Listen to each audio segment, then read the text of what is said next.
টানা চতুর্থবারের মতো বঙ্গবন্ধু কাপ আন্তর্জাতিক কাবাডির ফাইনালে উঠল বাংলাদেশ। প্রথম সেমিফাইনালে থাইল্যান্ডকে ৪১-১৮ পয়েন্টে বিধ্বস্ত করেছে স্বাগতিকরা। মিরপুর শহীদ সরওয়ার্দী ইনডোর স্টেডিয়ামে থাইল্যান্ডের প্রতিদ্বন্দ্বিতার আশায় পানি ঢেলে খেলার শুরু থেকেই আধিপত্য প্রতিষ্ঠা করে লাল সবুজের দল। খেলার ষষ্ঠ মিনিটেই তুলে নেয় লোনা।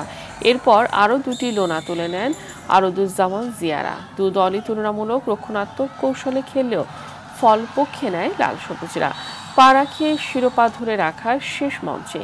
এদিকে দ্বিতীয় সেমিফাইনালের হাড্ডাহাড্ডি লড়াইয়ে টাই ব্রেকারে কেনিয়াকে হারিয়ে বাংলাদেশের সঙ্গী হয়েছে নেপাল। মূল সময়ের খেলা ৫০-৫০ পয়েন্টে ড্র হয়। জাতীয় খেলার মর্যাদা পায় গ্রাম বাংলার ঐতিহ্যবাহী খেলা কাবাডি, যেটা উদযাপন